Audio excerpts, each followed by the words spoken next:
I was sitting in the doctor's waiting room when my phone rang. It was my only daughter, Angela. Her voice sounded strange, almost cold, as she said, "Mom, we're going on a trip to Europe tomorrow. I already sold your beach house and your car. We needed the money. Bye." And she hung up, just like that. 45 years raising her, sacrificing for her, and she discarded me like garbage. But I took a deep breath and smiled, because there was something my dear daughter didn't know. My name is Antonia Brooks. I'm 71 years old, and until that moment, I thought I knew my daughter. I had become a widow 6 months ago. My husband, Robert, had passed away from a heart attack while we were eating breakfast, just as we had done every morning for 45 years. That morning, he had served me coffee with cream and toast. As always, he had kissed my forehead and said, "Good morning, my love." Those were his last words. Since then, Angela had been more present in my life, or so I believed. She came to visit 3 times a week. She helped me with the funeral arrangements and accompanied me to the grocery store. She even suggested I see a doctor for a general checkup. "Mom, you need to take better care of yourself now that you're alone," she'd say with that smile I thought was love, but now I understood was for convenience. The beach house had been our sanctuary for years. Robert and I bought it when Angela was 15, with a lot of hard work and sacrifice. Every summer we'd go there, building memories, celebrating birthdays and Christmases. Angela would bring her boyfriends, and later her husband, Edward. I would cook for everyone, clean, and do the laundry. It was our family tradition. I never thought she'd see it as just money. And the car, that old Ford pickup truck Robert cared for like his own child. He'd wash it every Sunday, change the oil religiously, and always park it in the same spot under the shade of the tree. Angela knew what that truck meant to me. It was the last thing I had left of him. His scent still lingered on the seats. When she hung up, I stayed there on that uncomfortable green plastic chair, surrounded by other sick people, and for the first time in months, I didn't cry. Something strange happened inside me, a calm I hadn't felt since Robert's death. Because in that moment, I remembered something I had completely forgotten. 3 days before he died, Robert had handed me a manila envelope. "Antonia, put this in the drawer of your dresser. If something happens to me, open it after a while, but only when you feel ready." I had put it away without much thought. After the funeral, with so much grief and so many arrangements, I simply forgot. But there it was, waiting for me at home. The nurse called me to go into the office.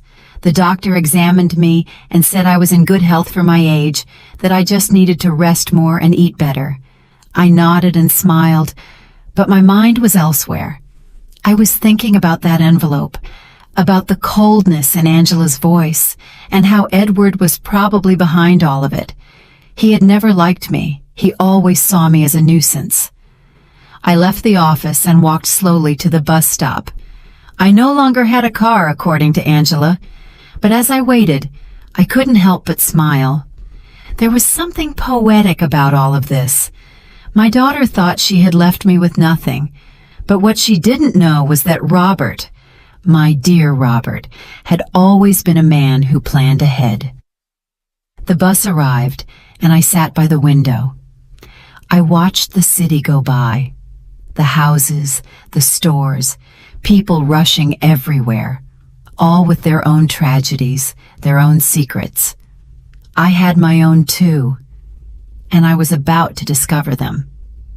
When I got home, I went straight to my room. I opened the dresser drawer, and there was the manila envelope, exactly where I had left it. My hands trembled slightly as I picked it up. I could feel there were several documents inside. Robert had written my name on the front in his neat handwriting. I sat on the bed we had shared for so many years and took a deep breath. It was starting to get dark outside, and the house was filling with those familiar shadows that no longer scared me. I opened the envelope slowly, as if unwrapping a birthday gift. What I found inside would change everything. What I found in that envelope took my breath away. There were legal documents, deeds, bank certificates, and a handwritten letter from Robert. My eyes filled with tears as I read his familiar handwriting. My dear Antonia, if you are reading this, it means I am no longer with you. Forgive me for not telling you everything while I was alive, but I wanted to protect you from worries. Over the years, I invested our savings in properties and businesses. We don't just have the beach house, we have 6 other properties, including the apartment building where Angela and Edward live. We also have shares in 3 companies that are worth more than you can imagine. You are rich, my love. You always were rich. But now you are on paper, too. My hands trembled as I looked through the documents. There were deeds to houses in different city neighborhoods, a downtown condo, a small motel on the coast, and indeed, the 20-story apartment building where my daughter lived. Robert had been the silent owner for the past 10 years, but had put everything in the name of a company I didn't know about. And according to the papers, I was the sole heiress of that company. There were also bank statements for accounts I never knew existed, with numbers that seemed unreal. Robert had been a bus driver for 40 years, but apparently he had also been a very smart investor. Every penny we saved, every sacrifice we made, he had multiplied in silence, and I never knew anything. In the letter, Robert explained that he had kept it all a secret because he didn't want me to worry about money or for Angela to know about our real financial situation. You know our daughter, Antonia. If she knew we had so much money, her attitude would change. I want her to love us for who we are, not what we have. What irony. Our daughter had left us thinking we had nothing, when in reality, we had everything. That night, I couldn't sleep. I walked around the house, touching the old furniture and the knickknacks Angela had always criticized for being outdated. I looked at the family photos on the wall, especially the one where she was 5 years old, sitting on Robert's lap and laughing. Where did that sweet little girl go? When did she become so cold, so calculating? The next day, early in the morning, the phone rang. It was Angela again. Her voice sounded different, softer, but I had already learned to be wary of those shifts in tone. Mom, how are you? I wanted to tell you we already transferred the money from the house and the car. We deposited your share into your account. It's not much, but it'll help you live for a few months while you look for something smaller. My share? I asked, keeping my voice calm. Yes, Mom. We obviously weren't going to leave you with nothing. We gave you 30%. That's fair, right? We need the money for our investment in Europe. Edward has an incredible business opportunity over there. 30% of my own things. How generous. I see, honey. And when do you leave? This afternoon. Our bags are already packed. We'll be gone for at least 6 months, maybe more if the business goes well. But don't worry, Mom. When we get back, we'll help you find a small apartment, something that fits your needs. Fits my needs, as if she knew what my needs were. Okay, Angela, have a safe trip. Oh, Mom, I knew you'd understand. You've always been so compassionate. We love you so much. And she hung up. I stood there with the phone in my hand, and for the first time in months, I laughed. I laughed like I hadn't since Robert died. The situation was so absurd, it was comical. My daughter had robbed me, kicked me out of my own house, talked to me with unbearable condescension, and all to fund a European adventure that would probably be a disaster. But what bothered me most wasn't the money. It was the ease with which she had discarded me. 45 years of my life dedicated to her, of sacrifice, of unconditional love, and she had erased me from her life with a 2-minute phone call. That was what truly hurt. I checked my bank account online. Sure enough, they had deposited an amount that probably seemed generous to them, but to me was a mockery. They had sold the beach house for much less than it was worth, likely because they needed the cash quickly, and they had sold Robert's truck for a pittance. That afternoon, from my window, I watched Angela and Edward load their suitcases into a cab. He was carrying 2 huge suitcases. She had a very expensive-looking carry-on bag. I watched them laugh, kiss, and make plans. They looked like 2 teenagers excited for an adventure. They never looked toward my window, never said goodbye. When the cab drove away, I sat in the kitchen with a cup of tea and Robert's documents spread out on the table. I had to make some decisions. I could call a lawyer, reclaim my properties, and get back everything they had taken. But something told me there was a better way to handle this, a more educational way. I called Mr. Peterson, the lawyer who had handled Robert's affairs. He had been at the funeral, had given me his condolences, and had told me to call if I ever needed anything. Well, now I needed him. Mrs. Brooks, it's good to hear from you. How are you? I'm doing well, Mr. Peterson. I need to see you urgently. I found some documents from Robert that I don't quite understand. Of course. You can come to my office tomorrow morning. I'll be there. That night, for the first time in months, I slept soundly. I dreamed of Robert. He was sitting in his favorite chair reading the newspaper, just like every morning, and when he saw me, he smiled and said, "It's about time, my love. It's about time you stood up for yourself." I woke up with a strange feeling. It wasn't exactly happiness, but it wasn't the sadness I had felt for so many months either. It was something like determination. For the first time since Robert's death, I had a clear purpose. I was going to get back what was mine, but not in the way Angela expected. The next morning, I got dressed with more care than usual. I put on my wine-colored dress, the one Robert always said made me look elegant. I fixed my hair and put on a little makeup, and when I looked in the mirror, I saw a woman I hadn't seen in a long time. I saw a strong woman. Mr. Peterson's office was downtown. It was an old but elegant building with marble floors and large windows. He greeted me with a warm smile, but when I showed him the documents, his expression changed completely. "Mrs. Brooks, this is much more than I imagined. Robert was a very smart man. Look, according to these papers, you are the owner of—" "I know, Mr. Peterson, I've already reviewed them. What I need to know is what I can do legally."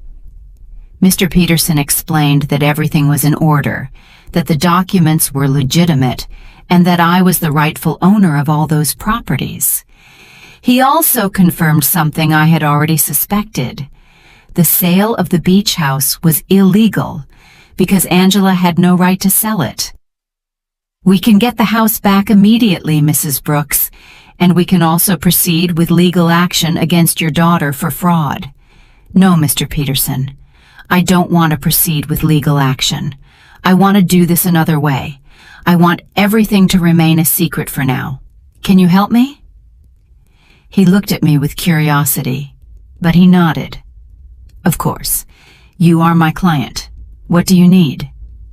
"I need you to discreetly get the beach house back, do what is necessary to nullify that fraudulent sale, and I need you to help me gain real control of all my properties, especially the building where my daughter lives." "I understand.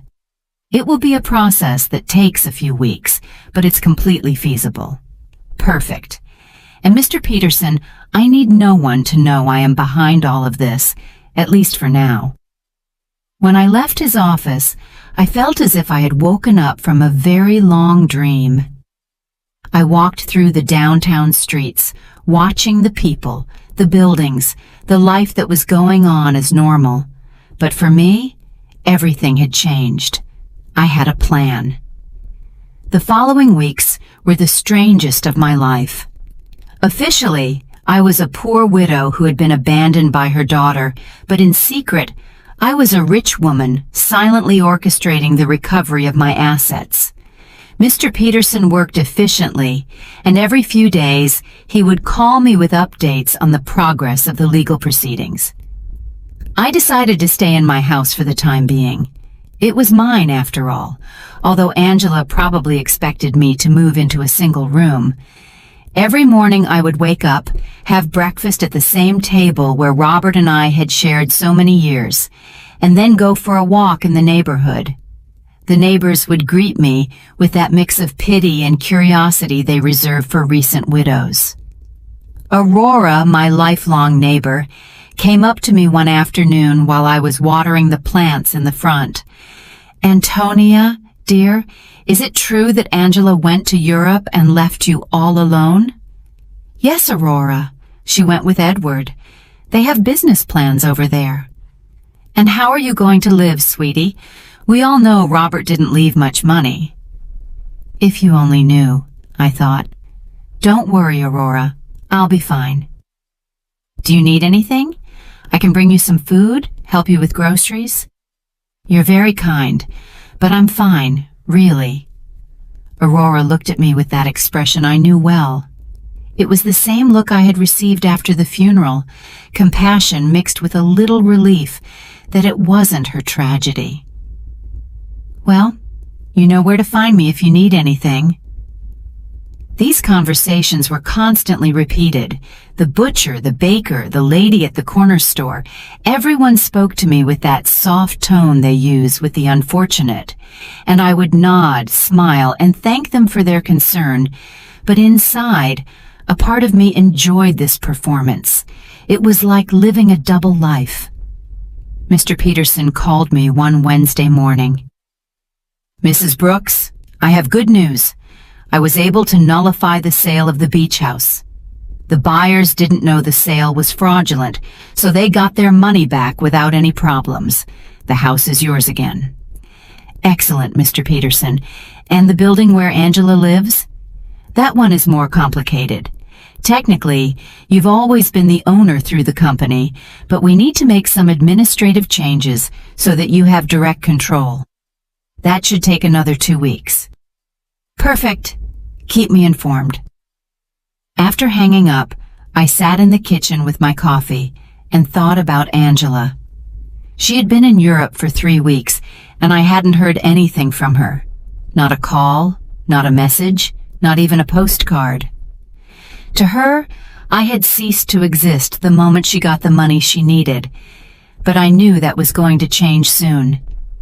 I decided to visit the beach house. I took the bus to the coast, the same route Robert and I had taken hundreds of times. The house was exactly as I remembered it, small, painted cream-colored, with a porch overlooking the ocean. The new owners had put some potted plants on the steps, but other than that, everything was the same. I sat on the curb across the street and looked at it for an hour. I remembered summer afternoons when Angela was little, running on the beach and building sandcastles, Robert grilling fish on the barbecue while I made salads in the kitchen, Angela bringing friends, then boyfriends, then Edward, all those happy moments that she had reduced to a simple commercial transaction. An older gentleman came out of the house and saw me sitting there. He approached me with curiosity. "Are you okay, ma'am?" "Yes, thank you. I'm just remembering. I knew the former owners." "Yes, I knew them very well. What a shame about what happened. They told us the elderly lady was very sick and needed to sell fast. We thought it was a steal, but it turns out the sale wasn't legal. We had to give the house back." "Did you know them personally?" "No. We did everything through intermediaries, but they told us the daughter was handling everything because the mother couldn't." What a sad situation.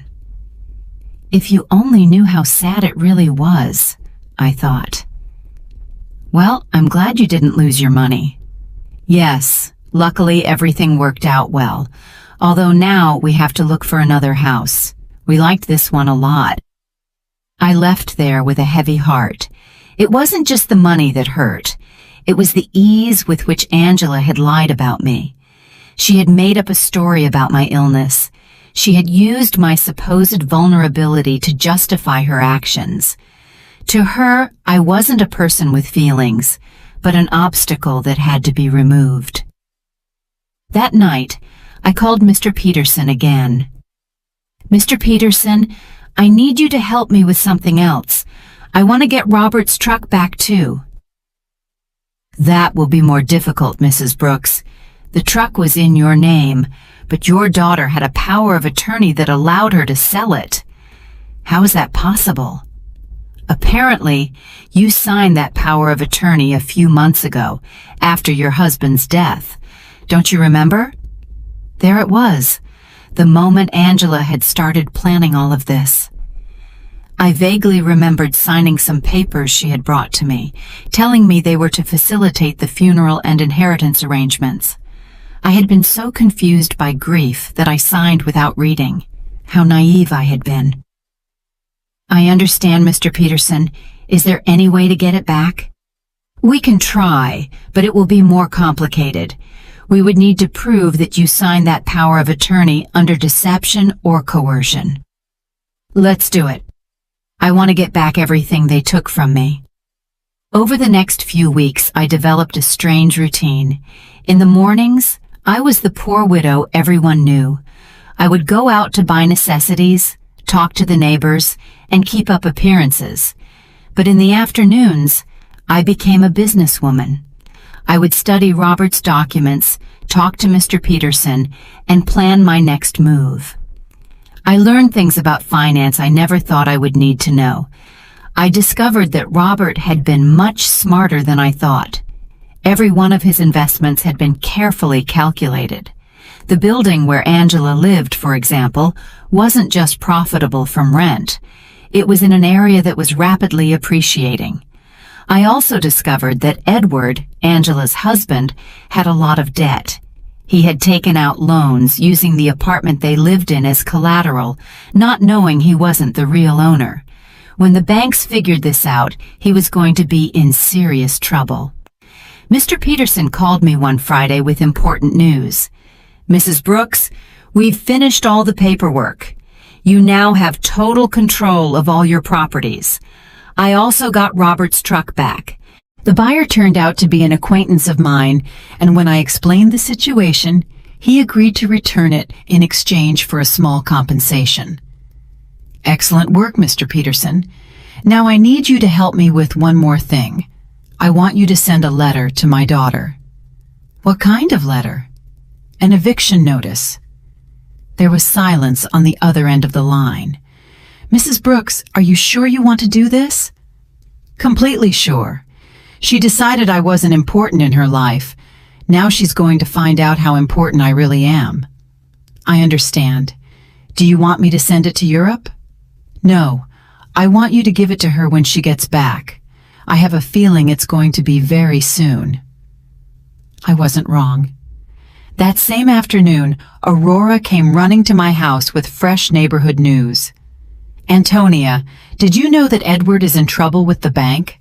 My brother-in-law who works there told me they're investigating some loans he took out using the apartment they live in as collateral, but it turns out the apartment isn't his. Really?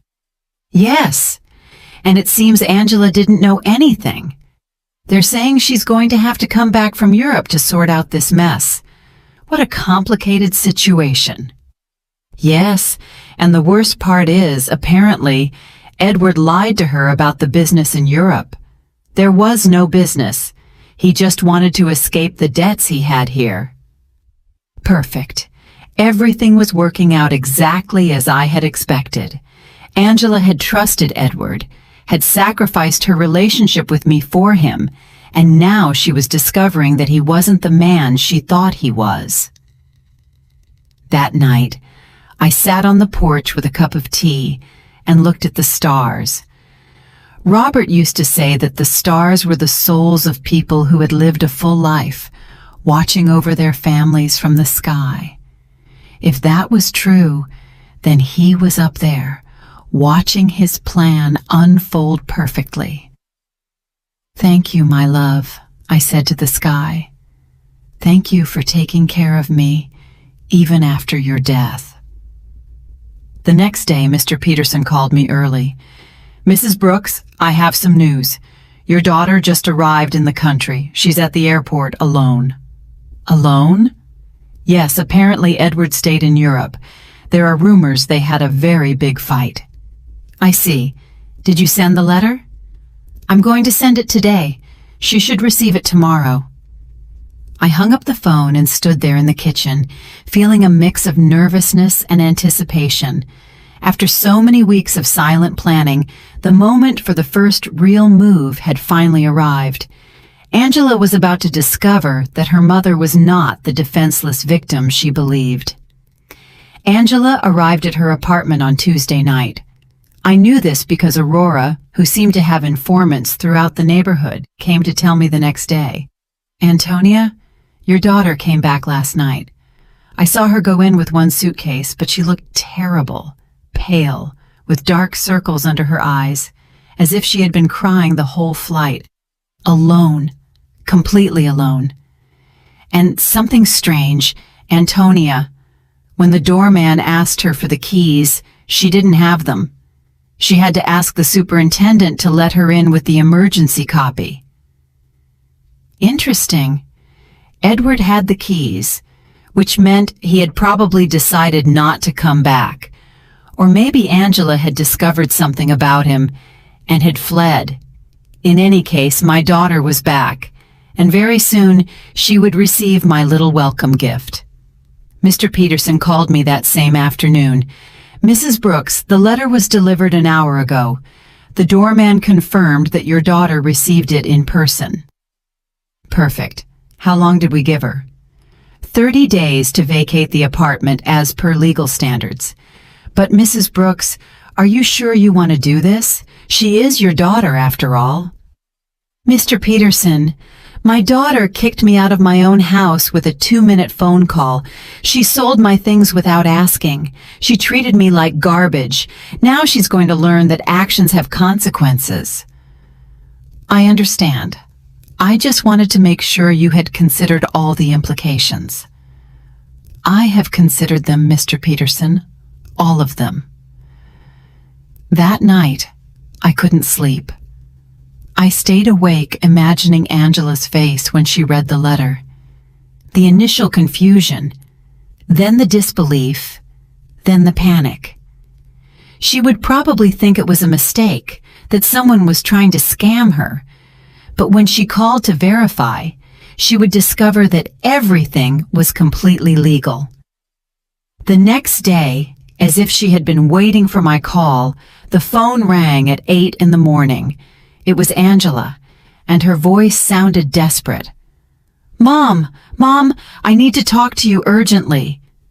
"Good morning, honey. How was Europe?" "Mom, I don't have time for that right now. I received a very strange letter yesterday. It says I have to vacate my apartment in 30 days.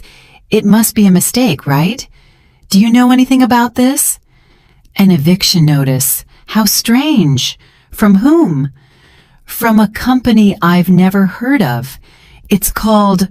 "Wait, let me find the letter. Robert Investments, Inc. Do you know this company?" Robert had used his own name for the company. How poetic. "No, honey, I've never heard that name." "Are you sure the letter is legitimate?" "That's what I want to find out. Mom, I need you to help me. I don't know what to do. Edward left me in Europe. He ran off with another woman, and now I come back to this. I don't understand what's happening." There was the confirmation. Edward had abandoned her, probably when the money ran out, or when he realized that the legal problems at home were more serious than he thought. Poor Angela. She had sacrificed her family for a worthless man. "I'm so sorry, honey. Where are you now? I'm in the apartment, but I don't know for how long. Mom, can I come see you? I need to talk to someone. I don't have anyone else. The irony was perfect. Now that she was left without the man for whom she had abandoned me, she remembered she had a mother. Of course, honey. Come over whenever you want. I'm on my way. I hung up the phone and looked at myself in the mirror. I had to be perfect for this performance. I put on my most conservative gray dress, tied my hair in a simple bun, and practiced my expression of a worried but resigned mother. When Angela arrived, she would see exactly what she expected to see. A poor, vulnerable widow who had been abandoned by her own daughter. Angela arrived an hour later. When I opened the door, I was surprised at how bad she looked. She had lost weight, had deep circles under her eyes, and her expensive clothes looked wrinkled and unkempt. Her eyes were red from crying. "Mom," she said, and for a moment I thought she was going to hug me, but she stopped, as if she suddenly remembered how things had ended between us. "Come in, honey. Do you want some coffee?" "Yes, please." We sat in the kitchen, at the same table where I had read Robert's documents weeks ago. Angela looked small in that chair, lost, just like when she was a child, and came to tell me about her school problems. "Mom, I'm so sorry for the way I left. I know I didn't treat you well." "It's in the past, honey." "No, it's not. I treated you badly. I said horrible things, and now—" her voice broke. "Now I have no one." "What happened with Edward?" "He left with a 25-year-old hotel waitress in Paris. It turns out there was never any business in Europe. It was all a lie. He just wanted to escape the debts he had here and use the money from the sale of your house to fund his adventure." "All the debts?" "Yes, Mom, so many debts. It seems he had been taking out loans for years, using the apartment we lived in as collateral. But now I find out he wasn't the owner of the apartment." "How is that possible?" Here was my opportunity. "I don't know, honey. Property matters are very complicated. The problem is that now the banks are coming after me for his debts. They say since we were married, I'm also responsible. And on top of that, this eviction notice. Mom, I don't know what to do. I don't have money. I don't have a job. I don't have anywhere to live." She started to cry, real tears of genuine desperation, and for a moment, my mother's heart softened. I wanted to hug her, console her, tell her everything would be okay. But then I remembered the coldness in her voice when she called me from the doctor's office, the ease with which she had discarded me, the way she had talked to me as if I were a burden. "Did you talk to a lawyer about the letter?" "I don't have money for a lawyer, Mom. We spent all the money in Europe.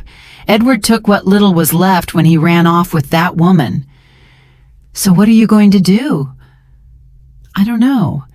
I thought maybe I could stay with you for a while, just until I find a job and can get a small place to live." There was the question I had been waiting for. After kicking me out of my own house, after selling my things, after treating me like garbage, she now wanted me to rescue her. She wanted the poor widow she had created to save her from the consequences of her own actions. "Of course, honey. This will always be your home." Angela looked at me with surprise, as if she hadn't expected it to be so easy. "Really, Mom, after everything that happened?" "You are my daughter, Angela. That will never change." She got up and this time she hugged me. It was a desperate hug, from someone drowning and clinging to the only thing they can find. I hugged her back too, but not with the unconditional love from before. Now there was calculation in my embrace. Strategy. "Thank you, Mom. I promise I'll find a job soon. I won't be a burden." "Don't worry about that now. Rest, recover, and then we'll see what your options are." Angela left that afternoon to get some things from her apartment. I stayed in the kitchen, thinking about how easy it had been. She had come to me exactly as I had planned, broken, desperate, with no options, and best of all, she suspected nothing. To her, I was still the poor, abandoned mother who needed her compassion. But this was only the first part of my plan. Having her live with me would give me the perfect opportunity for the next phase. I was going to let her settle in, feel safe, and believe she had found a refuge in my house. And then, when she least expected it, I was going to teach her the difference between being poor by choice and being poor by consequence. That night, I called Mr. Peterson. "Mr. Peterson, I need you to do something else for me." "Tell me, Mrs. Brooks." "I want you to investigate Edward's debts. I want to know exactly how much he owes, to whom, and what legal options I have to separate them from my daughter." "That will take time, but it's feasible." "Perfect. And Mr. Peterson, I want you to keep this in absolute secret. No one can know I am behind this investigation." "Of course, Mrs. Brooks. May I ask what your final plan is?" "My plan, Mr. Peterson, is very simple. I'm going to save my daughter, but first, she has to understand what it truly means to hit rock bottom." When I hung up, I poured myself a glass of the wine Robert had been saving for special occasions. It had been a long time since I'd had a special occasion like this one. The game had begun, and for the first time in months, I had all the good cards in my hand. Angela moved into my house the next day. She arrived with 2 suitcases and a cardboard box, all that was left of her previous life. I watched her unpack in her old room, the same one she had slept in during her teenage years, and I could see the humiliation in every one of her movements. She had gone from living in a luxury condo to taking refuge in her childhood bedroom. "Mom, I found this in the apartment," she said, showing me a manila envelope. "It was among Edward's things. It has your name on it." It was another one of Robert's envelopes. My heart sped up, but I kept my composure. "My name? How strange." "Yes, look." She showed me the envelope. Indeed, it had my name written on it in Robert's handwriting, but this envelope was different from the one I had found in my dresser. This one was smaller, newer. "Maybe Edward found it among Dad's things when he died and forgot to give it to me," Angela said. "It's possible. Can I see it?" I opened the envelope in her presence. Inside was a short letter and a small key. The letter said, "Antonia, if you are reading this after having received the main envelope, it means our daughter is going through a difficult time. This key opens a safety deposit box at the Central Bank, downtown branch. The number is 247. There is something there that can help you help her, but use it wisely. With eternal love, Robert." Angela read the letter over my shoulder. A safety deposit box? Dad had a safety deposit box? I had no idea. "I didn't either," I lied. "Your father never told me about this. Do you think we should go see what's in there?" "I don't know, honey. Maybe it's better to leave things as they are." "But Mom, maybe there's something important in there, documents, or I don't know, maybe something valuable that can help us." The desperation in her voice was palpable.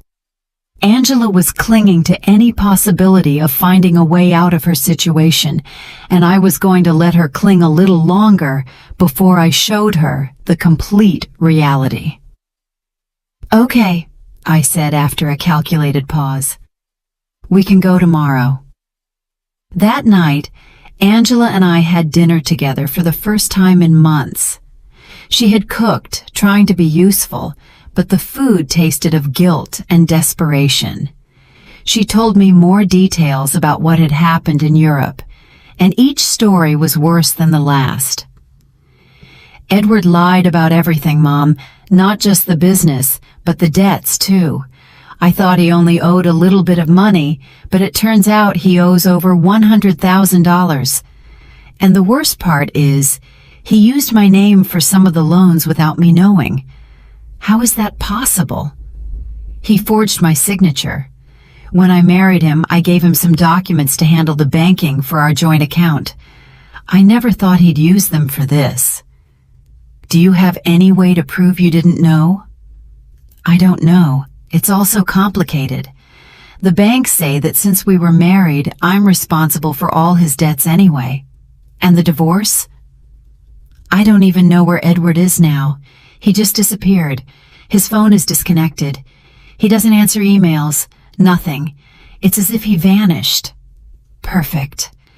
Edward had run away like the rat he had always been, leaving Angela to face the consequences of her actions alone. In a way, he had done me a favor.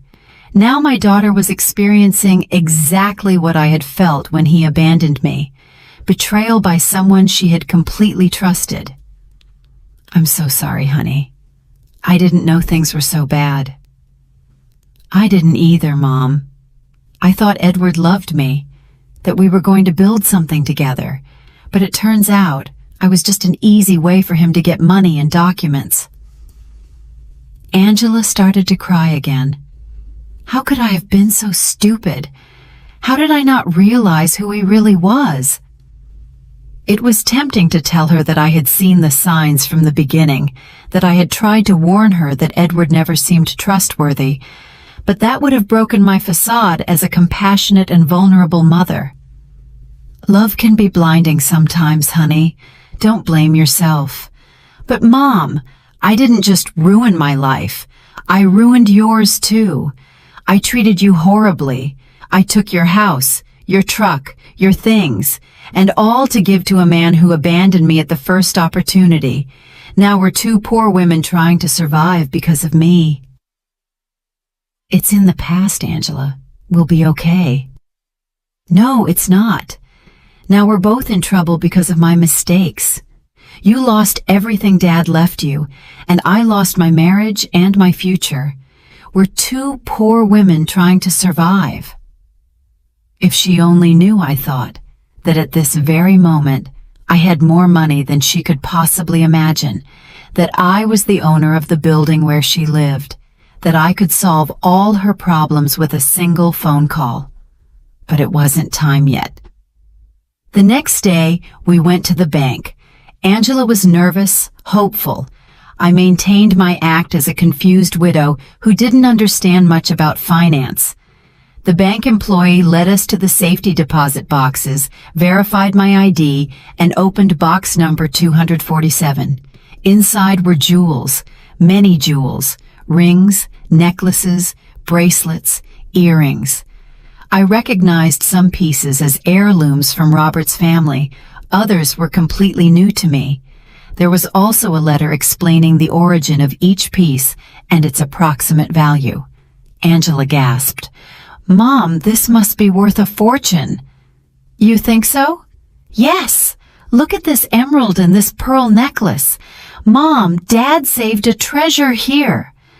According to Robert's letter, the jewels were worth approximately $200,000. It was a significant amount, but it was nothing compared to the rest of my assets. It was like finding a few coins under the sofa when you have $1 million in the bank. What do we do with this, Mom? I don't know, honey. They're family memories. But Mom, we could sell some of the pieces. With this money, you could get your beach house back, and I could pay off some of Edward's debts. There it was again. Even when she found something valuable, Angela's first reaction was to think about how to use it to solve the problems Edward had created. She hadn't learned a thing yet. Are you sure you want to use your father's inheritance to pay Edward's debts? What other option do I have, Mom? If I don't pay something soon, the banks are going to foreclose on everything I have, and technically, I don't own anything. Everything was in Edward's name. Think carefully, honey. Once you sell these jewels, you won't be able to get them back. I know. But what else can I do? I can't get a job with all these legal claims pending. No employer is going to want to hire someone with so many legal problems. We took the jewels home. Angela spread them out on the kitchen table and examined them one by one, calculating which ones she could sell and which she could keep. It was painful to watch her reduce decades of family history to numbers on a spreadsheet. "Mom, I think I can get $180,000 for the jewels," she said one afternoon, counting the bills on the kitchen table. "It's less than I expected, but it's enough to pay off the most urgent debts." "Are you sure you want to do this?" "I have no choice. If I don't pay something soon, they'll seize everything. Even this house could be at risk if they prove I have some kind of legal connection to the properties." How ironic the situation was. Angela was worried about losing a house that I owned, paying the debts of a man who had abandoned her with money from jewels that had belonged to the same man who had created the fortune that could save her. "And how are you going to decide which debts to pay first?" I talked to a free financial advisor at the bank. She told me to prioritize the debts that have real collateral, because those are the ones that can affect property or lead to immediate foreclosure. Angela had matured so much in these few weeks. The woman who had sold my things without consulting me was now carefully investigating every financial decision. The suffering had made her more responsible, but also more fragile. That night, while she was organizing the debt documents on the table, I received a call from Mr. Peterson. "Mrs. Brooks, I have a full report on Edward's debts. The situation is worse than I thought." "How much worse?" "He owes over $200,000 to several banks and also has debts with private lenders. What's more concerning is that he used falsified documents with your daughter's signature for some of these loans. That means Angela is legally responsible." "It's complicated. If we can prove she didn't know, we might be able to get her out of some of the debts. But it's going to be a long and expensive process." "How expensive?" "For a good lawyer specializing in these types of cases, probably $50,000, and there's no guarantee of success." "I understand. And what if she just pays the debts?" "If she has the money, that would be the fastest solution, but I doubt she has access to that amount." "Mr. Peterson, I want you to prepare all the necessary documents to get my daughter out of these debts, but don't tell her anything yet." "You're going to pay, Mrs. Brooks?" "I'm going to do whatever is necessary to protect my daughter, but this has to be handled in a very specific way." When I hung up, I found Angela in the living room, looking at the jewels with a sad expression. She looked lost, like a child who had broken her favorite toy and didn't know how to fix it. "What are you thinking about, honey?" "About Dad. About how disappointed he would be in me if he could see what I did with my life." "Your father loved you very much, Angela. He would understand." "No, Mom.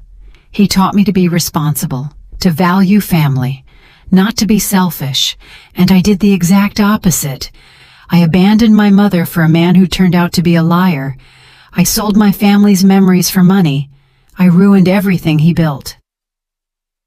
For the first time since she had returned, I heard a genuine regret in her voice. It wasn't just lamenting the consequences of her actions, but a true acknowledgement that she had done something morally wrong. "People make mistakes, honey.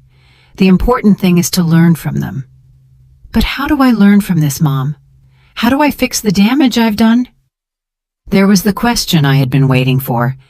Angela was finally ready to face the truth about her actions and their consequences, but it wasn't yet time to reveal my final card. First, I had to let her hit rock bottom completely. The next few days were crucial for my plan. Angela decided to sell most of the jewels, keeping only the engagement ring Robert had given me and a small necklace that had belonged to her grandmother. I watched her prepare to go to the jewelry stores, research prices, and negotiate with buyers. It was painful to watch her reduce decades of family history to commercial transactions, but it was necessary for her to understand the real weight of her decisions. "Mom, I got $180,000 for the jewels," she told me one afternoon, counting the bills on the kitchen table. "It's less than I expected, but it's enough to pay off the most urgent debts." "Are you sure you want to do this?" "I have no choice. If I don't pay something soon, they'll foreclose on everything. Even this house could be at risk if they prove I have some kind of legal connection to the properties." How ironic the situation was. Angela was worried about losing a house that I owned, paying the debts of a man who had abandoned her with money from jewels that had belonged to the same man who had created the fortune that could save her. "And how are you going to decide which debts to pay first?" I talked to a free financial advisor at the bank. She told me to prioritize the debts that have real collateral, because those are the ones that can affect property or lead to immediate foreclosure. Angela had matured so much in these few weeks. The woman who had sold my things without consulting me was now carefully investigating every financial decision. The suffering had made her more responsible, but also more fragile. That night, while she was organizing the debt documents on the table, I received a call from Mr. Peterson. "Mrs. Brooks, I have important news. We managed to locate Edward." "Where is he?" "In Paris, just as your daughter suspected. But here's the interesting part. He's trying to get French residency through a fake marriage with that young woman your daughter mentioned." "A fake marriage?" "Yes. Apparently the girl needs papers and he needs a way to stay in Europe without being deported. But the most important thing is that we found evidence that he deliberately falsified your daughter's documents with the intention of fleeing the country. That means Angela can get out of the debts." "With this evidence, yes. We can prove fraud and coercion. Your daughter won't have to pay anything for what Edward did behind her back." It was perfect. I had a way to save Angela from all her debts legally, without her suspecting that I had the money to do it. "Mr. Peterson, I want you to start the legal process immediately. Don't tell my daughter anything yet. I want the process to be completely finished before I tell her. I don't want to give her false hope." "Understood.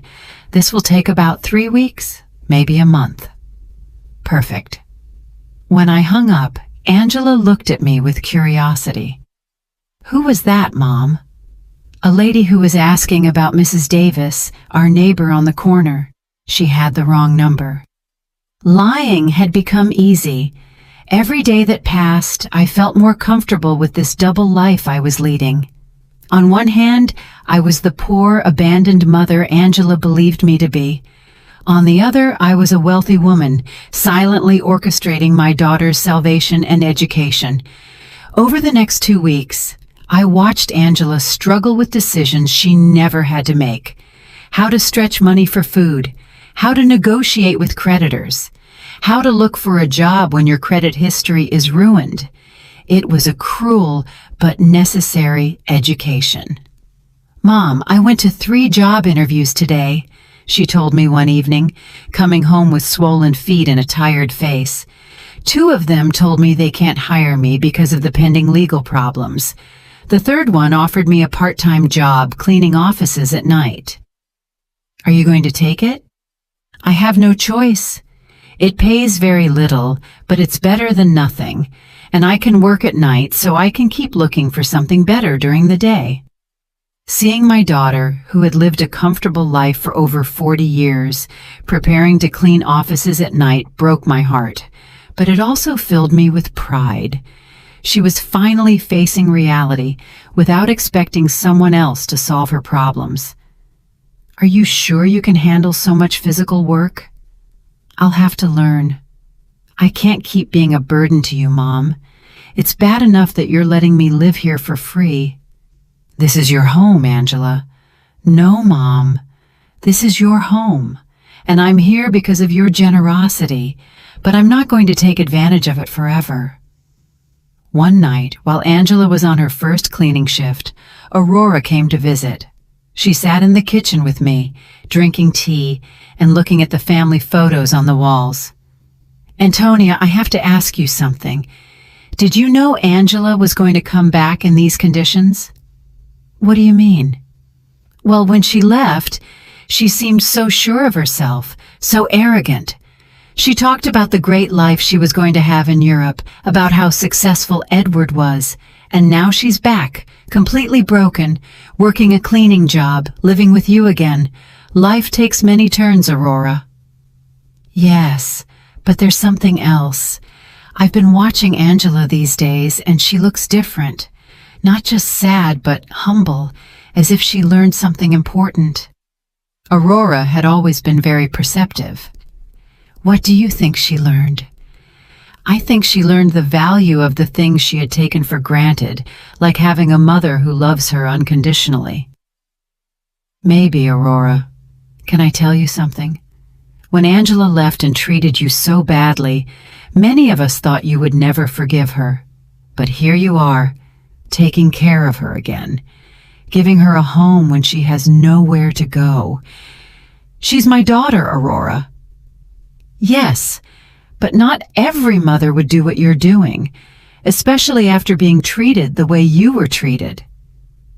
If Aurora only knew the complete truth, that I had the power to solve all of Angela's problems, but was choosing to let her suffer a little longer so she would learn the full lesson. Do you think I'm doing the right thing? I think you're doing what a good mother would do. But I also think Angela needs to fully understand what she lost when she abandoned you. What do you mean? I think she needs to value you not just as the mother who rescues her when she's in trouble, but as the strong woman who built a stable life for 45 years. She needs to respect you, not just need you. Aurora had hit the nail on the head. That was exactly the point of my entire plan. I didn't want Angela to come back to me out of desperation. I wanted her to come back out of genuine respect and mature love. And how do you think that can happen? I think it's already happening. I've seen her these past few days, Antonia. The way she talks to you now is completely different. She's no longer the daughter who gives you orders or treats you like a burden. Now she's a grown woman who is genuinely grateful to have a mother like you. That night, when Angela returned from her job, I saw her arrive tired, but with a new dignity. She had earned those few dollars with her own effort, and that meant something to her. How was your first day? Hard, but not as bad as I thought. The other ladies who work there helped me a lot. One of them, Mrs. Johnson, taught me tricks to clean more efficiently. Mrs. Johnson? Yes. She's 60 years old and has been cleaning offices for 20 years. She told me she started after her husband left her with 3 small children. She says it's not the job she dreamed of, but that it gave her independence and dignity. She sounds like a wise woman. She is. She said something that made me think a lot. She told me there are 2 types of people who end up doing this job. The ones who are there because they never had opportunities, and the ones who are there because they ruined the opportunities they did have. She asked me which group I was in. And what did you tell her? I told her the truth, that I had all the opportunities in the world, a family that loved me, a stable home, an inheritance, and that I ruined it all by following a worthless man. What did she say? She laughed and said, "Well, honey, then at least you know exactly why you're here. That puts you 1 step ahead of most people." Angela poured herself a glass of water and sat with me at the table. "Mom, I want you to know something. These past few weeks have been the hardest of my life, but also the most important. Why? Because I finally understand what really matters. It's not money. It's not living in the most luxurious apartment. It's not impressing people. It's having people who genuinely love you, who are there when everything falls apart. Angela, no, let me finish. You have every right to hate me for what I did to you. I abandoned you when you needed me most. I took everything Dad left you. I treated you as if you were a nuisance. And now I'm here again, expecting you to forgive me and take care of me. I already forgave you, honey. But I haven't forgiven myself. And I won't until I prove that I've truly changed, that I've learned from my mistakes. Mr. Peterson called me the next morning. Mrs. Brooks, I have excellent news. The legal process is almost complete. We can get your daughter out of all of Edward's debts. It was time.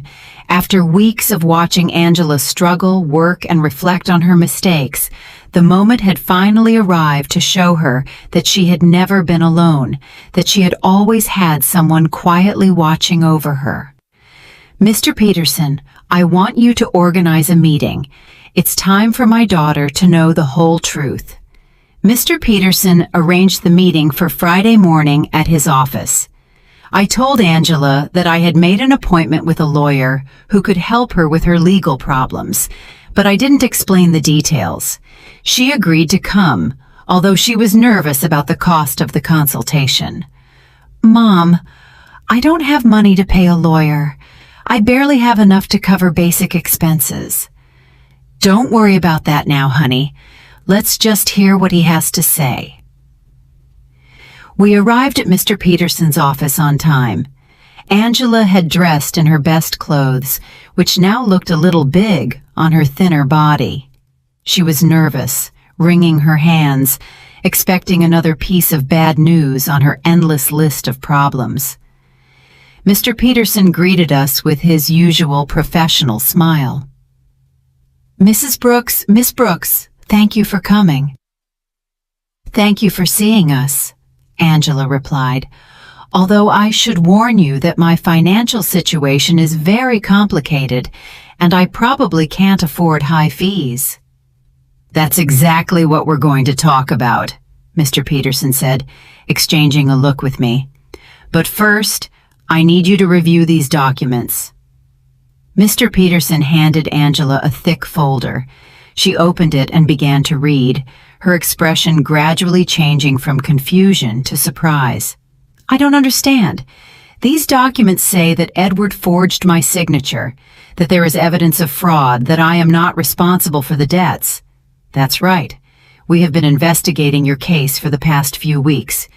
We found enough evidence to prove that you were a victim of identity fraud. But how is that possible? Who paid for this investigation? I don't have money for this.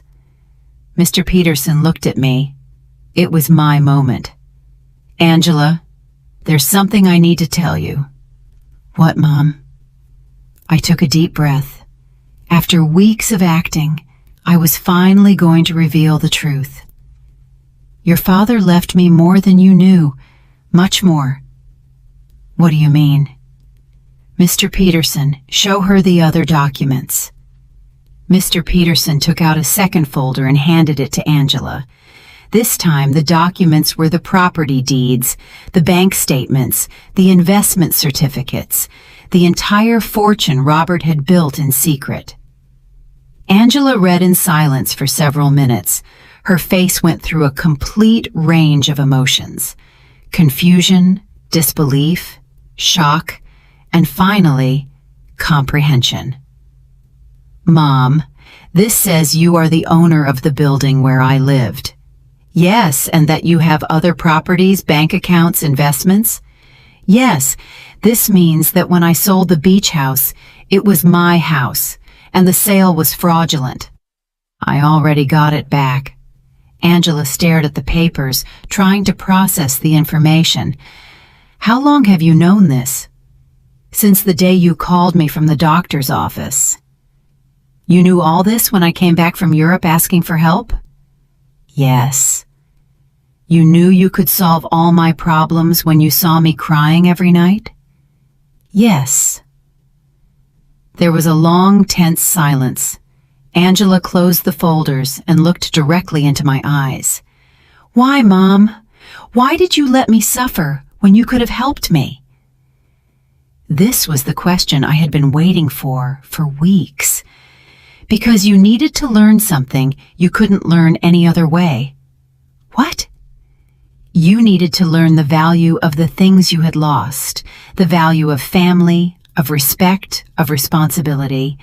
When you abandoned me, it wasn't just money you took from me. It was dignity. It was love. It was trust. Angela started to cry, but they weren't tears of self-pity like the ones she had shed during these weeks. They were tears of deep understanding. I abandoned you when you needed me most. Yes. I treated you like garbage. Yes. And you saved me anyway. Yes. But not in the way you expected. I didn't save you by giving you money so you could keep making the same mistakes. I saved you by letting you hit rock bottom so you could learn to save yourself. Mr. Peterson discreetly intervened. Miss Brooks, your mother has paid all the legal expenses to free you from Edward's debts. She has also recovered all the properties that were sold fraudulently. You are completely free of legal problems. And the cleaning job I got? You can quit if you want, I said, but I hope you don't. Why? Because that job is teaching you something you never learned when everything was easy. It's teaching you the value of your own effort, the dignity of honest work, the importance of valuing every dollar you earn. Angela wiped her tears and looked at me with an expression I hadn't seen in years. It wasn't the look of a daughter who needs her mother, but the look of a grown woman who respects another woman. Do you forgive me, Mom? I forgave you a long time ago, honey. The question is, can you forgive yourself? I don't know if I can. I did unforgivable things. People make mistakes, Angela. The important thing is what we do after we recognize those mistakes. Mr. Peterson left us alone in his office for a few minutes. Angela and I sat in silence, processing everything that had happened. Mom, I want you to know something. Even if you didn't have all this money, even if you were really the poor widow I thought you were, I would have learned the same lesson. What lesson? That there is nothing more valuable than having someone who loves you unconditionally. During these past few weeks, the only thing that kept me sane was knowing I had a home with you, that no matter how much I had ruined my life, you were still my mother. That will never change, Angela. I know, but I also know that I can never take that love for granted again. I have to earn it every day, with respect, with gratitude, with actions, not just words. We left Mr. Peterson's office with a completely new relationship. We were no longer mother and daughter united by blood and habit. We were two grown women who had chosen each other after going through the most difficult test imaginable. The following weeks were about rebuilding, but not the kind Angela expected. Even though she now knew I had enough resources to solve all her problems, she decided to keep her night cleaning job. Mom, I need to finish what I started, she told me one afternoon as she was getting ready for work. I can't just go back to a comfortable life as if nothing happened. Are you sure? You don't have to punish yourself forever. It's not a punishment. It's a way of remembering who I was and who I want to be now. I watched her put on her work uniform, something unthinkable a few months ago when she lived in the luxury condo with Edward. But there was something different in her posture, in the way she moved. She was no longer the broken woman who had arrived crying at my door. She was someone who had found dignity in honest work. Aurora came to visit me that afternoon, as she had done every few days since Angela had returned. "Antonia, there are some very strange rumors going around the neighborhood." "What kind of rumors?" "People are saying that you're not as poor as we all thought. Someone saw Angela leaving a very elegant lawyer's office downtown, and then they saw her paying off all her debts at the bank. People talk a lot, Aurora." "Yes, but they're also saying you got your beach house back, and that somehow you managed to solve all of Angela's legal problems. That costs a lot of money, Antonia." Aurora knew me too well to fool her for long. "What do you want to know exactly?" "I want to know if my friend of 40 years has been lying to me about her situation." I poured myself a cup of tea and sat across from her. It was time to be honest with someone else. "Robert left me more than anyone knew, Aurora. Much more." "How much more?" "Enough so that Angela and I never have to worry about money again." Aurora was silent for a moment, processing the information. "And why did you pretend to be poor all these months?" "Because I needed Angela to learn something she couldn't learn any other way." I told her the whole story: Angela's cruel phone call, my plan of silent revenge, the weeks of watching her hit rock bottom, and finally, the revelation in Mr. Peterson's office. "Antonia, that is brilliant and terrible at the same time." "Terrible?" "Yes, because you let your own daughter suffer when you could have helped her immediately. But also brilliant, because I understand why you did it." "You do?" "Yes. Angela needed to learn the value of the things she had lost. If you had simply given her money to solve her problems, she would have learned that there's always someone who will rescue her from the consequences of her bad decisions." "Exactly. But Antonia, didn't it hurt you to see her suffer?" "Every day. Every night I saw her crying. Every morning I saw her get up to go to work, tired and defeated. But I knew that if I rescued her too soon, she wouldn't have learned the full lesson." "And do you think she learned it?" "Look for yourself. Angela knows that she now has access to enough money to live comfortably, but she chose to keep her job. She knows she can move to a better place, but she decided to stay here with me. She knows she doesn't have to worry about the debts, but she's using her own savings to help other women in similar situations." "She's helping other women?" "Yes.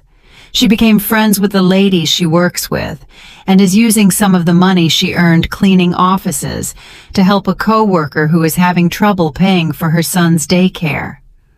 Aurora smiled. "That's not the Angela who went to Europe." "No, she's not. This Angela understands that money is a tool, not a goal. She understands that dignity comes from work and respect, not from material possessions." That night, when Angela returned from work, she found me reading in the living room. "Mom, I have to tell you something. Today, Mrs. Johnson asked me if I was the daughter of the rich lady from the north side of town." "What did you tell her?" "I said yes, that you have enough money for me not to have to work." "And do you know what she asked me next?" "What?" "She asked me why I was still working. So I explained that it was because I need to prove to myself that I can stand on my own 2 feet. "And what did she say?" She laughed and said, "Honey, that's the difference between being rich and acting rich.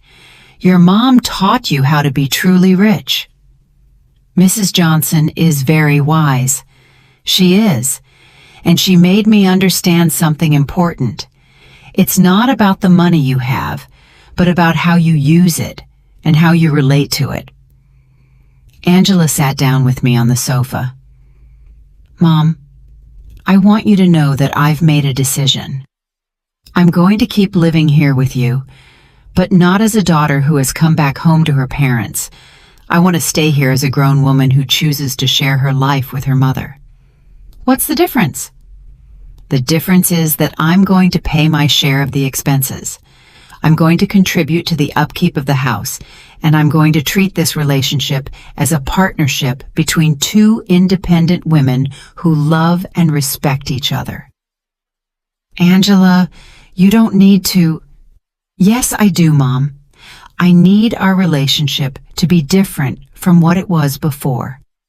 Before, I was a daughter who took her mother's love and care for granted. Now, I want to be a grown woman who values and takes care of the most important relationship in her life. And your job?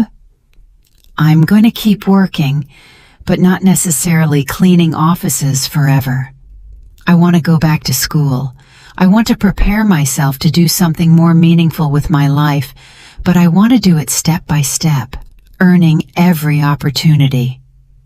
Do you have any idea what you want to study? Yes, I want to study social work. These past few weeks have taught me how many people are going through difficult situations without having anyone to support them.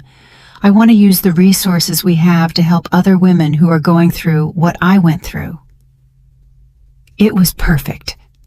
Angela had not only learned to value what she had, but she had found a way to use her experience for something constructive. And what about Edward?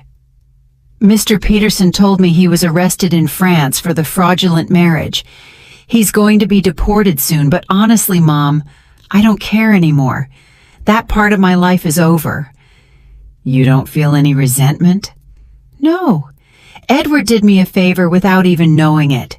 If he hadn't abandoned and betrayed me, I never would have hit rock bottom.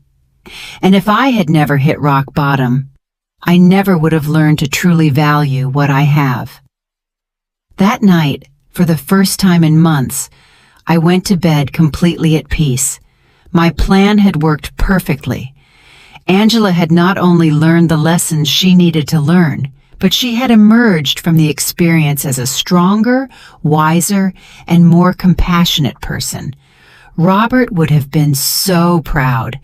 6 months later, our life had found a new balance that neither of us could have imagined before. Angela finished her social work studies with excellent grades, and I decided to use some of my resources to establish a foundation to help women in situations of domestic violence and financial abandonment. Mom, the letter from the university arrived, Angela said one morning, coming into the kitchen with an envelope in her hands. I was accepted into the master's program. I start next semester.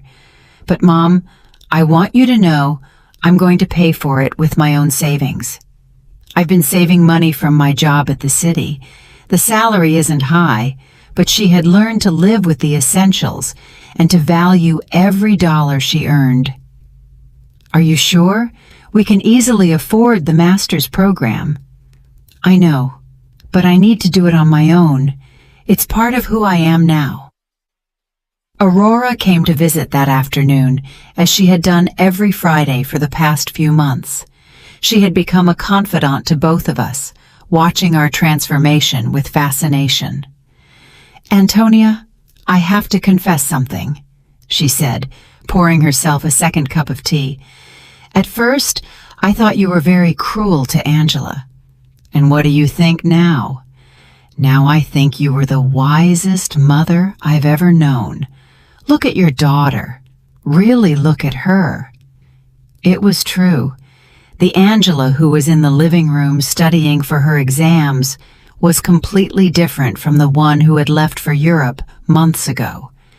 This Angela had a serenity that came from within, a confidence that was based on her own achievements, not on material possessions.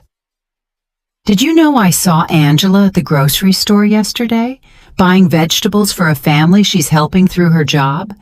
She hadn't told me, and when I asked her why she was using her own money instead of the government budget, she told me that some things can't be measured in official budgets. That night, Angela and I had dinner on the porch, something that had become a tradition. It was our time to talk about the day, plan for the future, and simply enjoy each other's company. Mom, I received a very strange letter today, she said, cutting her salad. From whom? From Edward. My muscles tensed. Edward? He wrote to you? From where? From prison in France. Apparently he was sentenced to 2 years for marriage fraud. In the letter, he says he regrets everything he did and wants to ask for my forgiveness. And how do you feel about it? Honestly, I don't feel anything. No anger, no sadness, no desire for revenge. It's as if that part of my life happened decades ago, not months ago. Are you going to write back? No. Not because I hate him, but because there's nothing to say. That Angela who married him no longer exists. This Angela has nothing to talk to him about. I was impressed by the maturity in her voice. The woman sitting across from me had developed an inner strength that came from hitting rock bottom and getting up on her own. Do you know what this whole experience taught me, Mom? What? That true love isn't the one that tells you what you want to hear. True love is the one that teaches you what you need to learn, even when it hurts. It's a difficult lesson to learn, but it's a necessary one. Edward told me what I wanted to hear. He made me feel special. He convinced me that I deserved a life of luxury without effort. You taught me that true wealth comes from hard work, respect, and genuine relationships. That night, after Angela went to her room to study, I sat on the porch alone, looking at the stars and thinking about Robert. I had promised him I would take care of our daughter, and I finally felt I had fulfilled that promise in the right way. I hadn't taken care of her by giving her money when she needed it. I had taken care of her by teaching her to take care of herself. I hadn't saved her by solving her problems. I had saved her by allowing her to learn to solve them on her own. The next day was Sunday, and we had planned to visit the beach house together for the first time since I had gotten it back. Angela hadn't wanted to go before, saying she needed time to process everything that had happened. "Are you ready?" I asked her as we got into the truck. "I think so." The trip was silent, but comfortable. When we arrived, Angela stood for a moment in the truck, looking at the house where we had spent so many family summers. "It looks exactly the same," she said finally. "Some things don't change, but others do. I am not the same person who sold this house." We went in together. The house was clean and tidy, exactly as Robert and I had kept it for years. Angela walked through each room, touching the furniture and looking at the family photos that hung on the walls. "Mom, I want to apologize." "You already apologized, honey." "No. I want to apologize specifically for this house, not just for selling it, but for reducing all our family memories to a commercial transaction. It's forgiven. This house represents 40 years of family summers, of birthdays, of Christmases. Dad built that porch with his own hands. You planted that garden. I learned to swim at that beach, and I turned it all into money to fund the adventure of a worthless man." She sat on the sofa where Robert used to read on Sunday mornings. "Do you know what hurts me the most?" "What?" "That when I sold it, I didn't feel anything. It was just another property.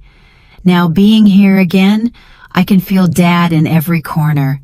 I can hear his laughter, smell his morning coffee, see his reading glasses on the table.